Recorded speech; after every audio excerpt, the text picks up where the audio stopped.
ibu-ibu sekalian,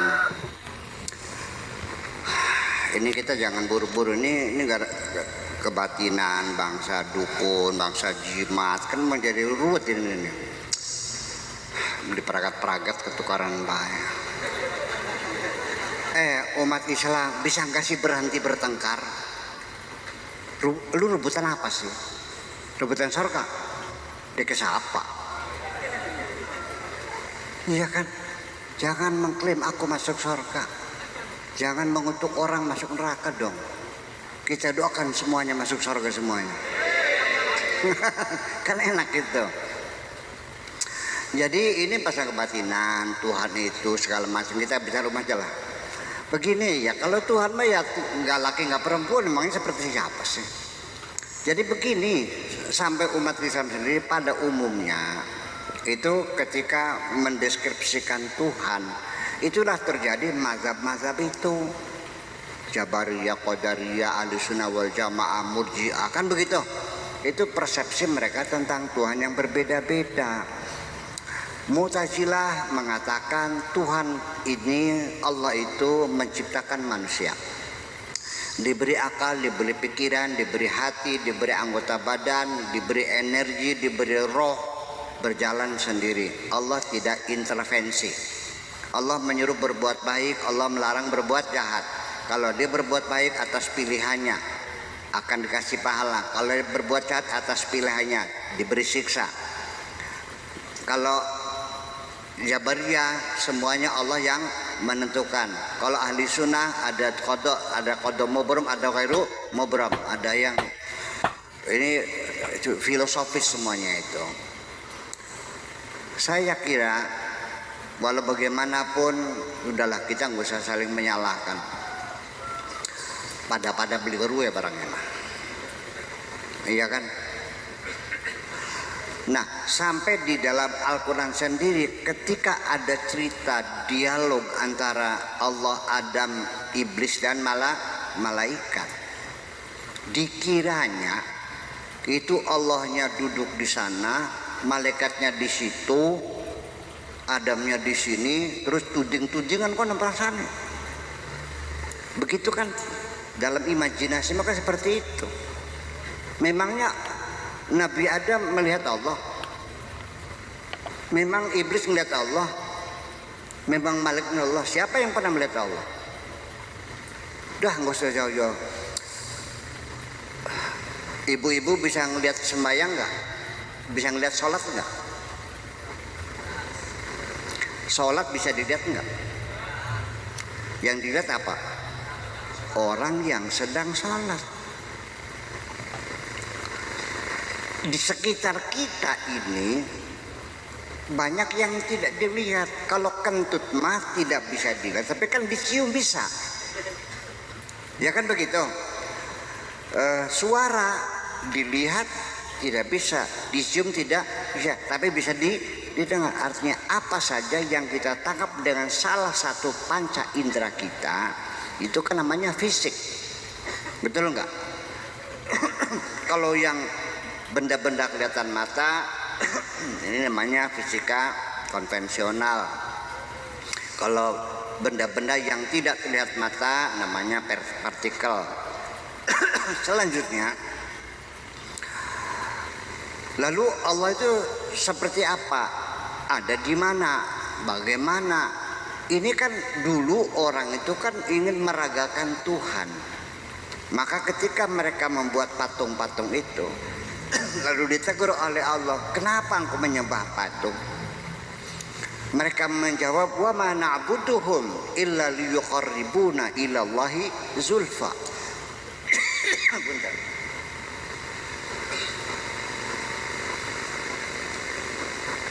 Kami tidak menyembah berhala. Itu hanya mediator saja kok untuk mendekatkan diri kepada Allah. Itulah makanya agama-agama yang Tuhannya kelihatan mata berbentuk berhala, ketika mereka melakukan ritual sembahyang itu bisa nangis, Bu, karena betul-betul kelihatan Tuhannya. Tapi orang Islam jarang yang sholat sambil nangis tuh. Apa sebabnya? Nggak kelihatan. Nah, itulah makanya Tuhan tidak usah diimajinasikan, laki atau perempuan, besar atau kecil. Jangan dimasukkan warnanya kayak apa, merah, putih. Tuhan di luar kemampuan akalmu menjangkau. Paham? Tuhan tidak bisa ditangkap dengan panca indramu. Allah itu ada. Allah kalau ingin membuat sesuatu, innama amru idza arada syai'an an yaqula lahu kun fayakun. Jadi artinya sudah, jangan laki atau perempuan, besar atau kecil, rambutnya keriting atau lurus, dia jadi secara fisik. Tuhan itu bukan seperti itu. Dia ada di mana saja. Tidak ada ruang-ruang kosong, tidak ada Tuhan. Semua Tuhan ada. Di mana kedekatannya lebih dekat dari urat nadimu. Paham deh? Saking parknya sampai berikaton. Allah itu zahir. Nih,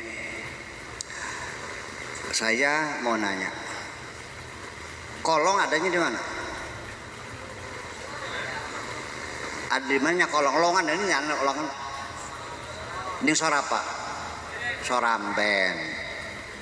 Longan anak beli. Ada nggak longan? Ada. Di mana? Di bawah ranjang. Ranjang ada, longan ada. Yang wujud hakiki itu amben apa longan? Ketika ambennya diangkat, longannya perginya kemana? Jadi wujud kita ini ibaratnya sama dengan longan. Adanya ini itu keberadaan yang nisbi. Kita ini sebetulnya nggak ada sebetulnya. Kita ini bayang-bayang, kita ini longan sebetulnya. Yang ada hanya Allah kok. Nih. Jadi ketika kita ingin membuktikan Allah, jangan mencari bukti. Nggak mungkin ada bukti. Allah tidak bisa dibuktikan dengan alam ini. Percaya nggak? Karena Allah itu wajibul wujud, wujudnya hakiki. Tapi kalau alam ini minal mumkinat, biar terminologinya mumkinat, tidak mungkin mumkinat dijadikan dalil kepada wajibul wujud. Mumkinatul wujud tidak bisa dijadikan dalil untuk membuktikan keberadaan wajibul wujud. Kita membuktikan amben bukan dengan longan. Oke, kita belajar tauhid Bu ya, belajar dulu ya. Percaya Allah ada? Mana buktinya? Ada langit, ada bumi, betul. Seperti itu.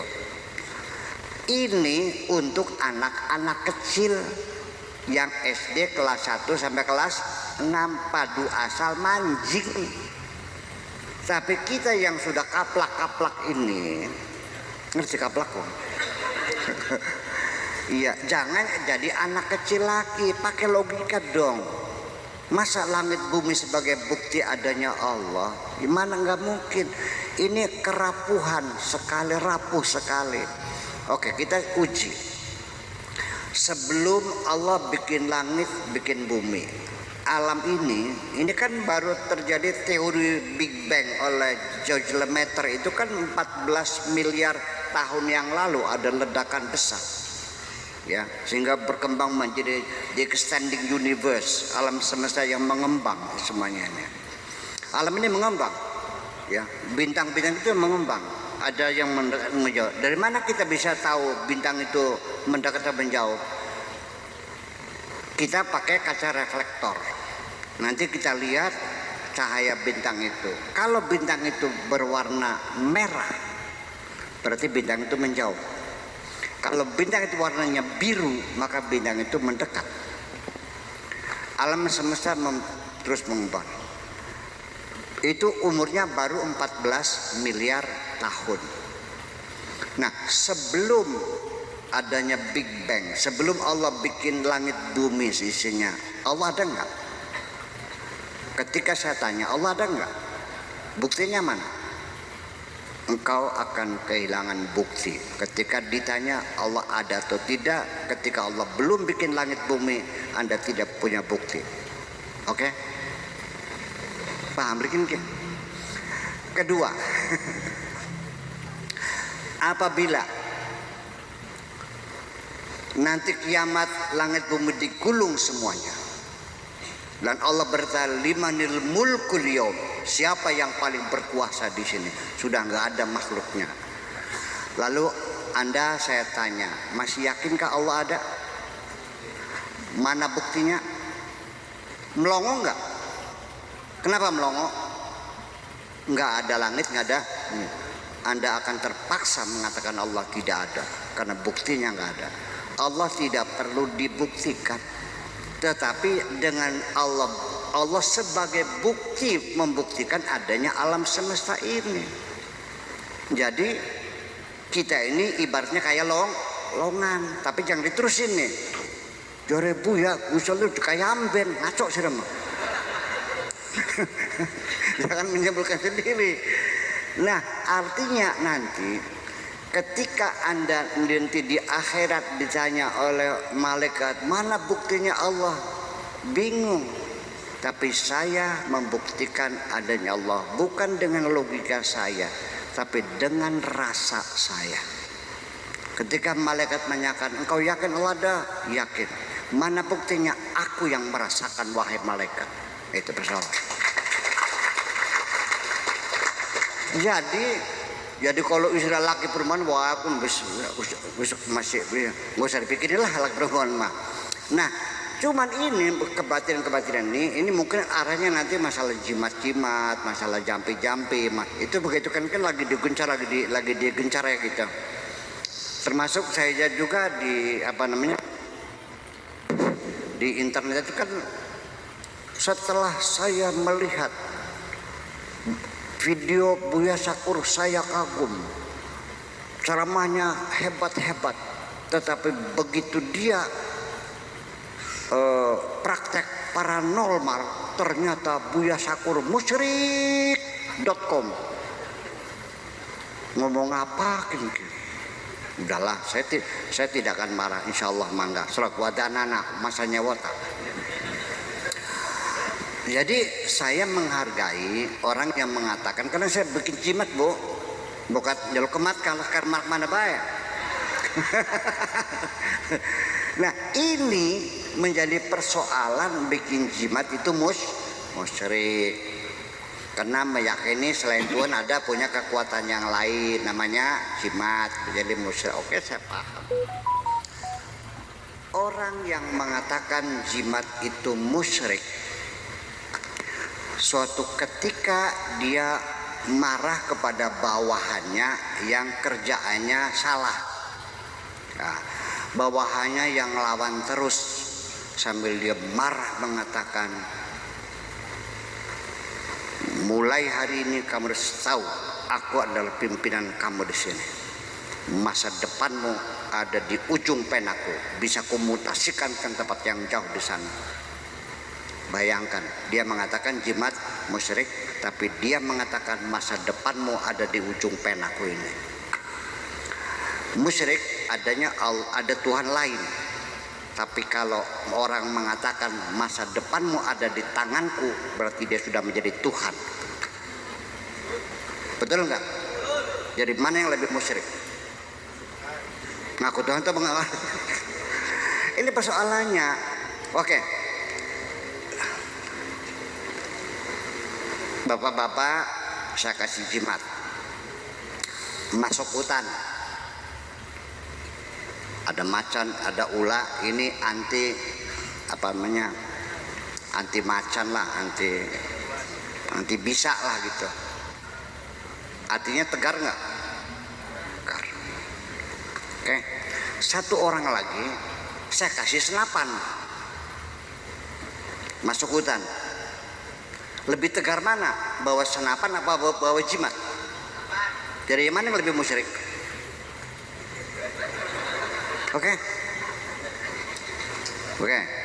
Ibu-ibu bawa uang 50.000 ke Grage Mall, ke mall, supermarket, karena tujuannya beli softtek. Uangnya 50.000, melakukannya kan deluk. Enggak celingak-celingok enggak. Ya, belum bayar udah keluar lagi. Ya. Tapi begitu bawa uangnya banyak, lakukannya talang teleng. Gaya enggak? Dengan uang juga engkau semakin berani kok. Kalau begitu uang musyrik enggak? Ini yang jadi persoalan. Nah ini saya katakan ujung-ujungnya mah kebatinan, kejawen, wiwitan, apalagi segando, apa namanya? Segando. Ya macam-macam lah gitu. Stop. Jangan pernah memusyrikkan siapapun. Jangan mengkafirkan siapapun. Itu wilayah Tuhan. Terima kasih.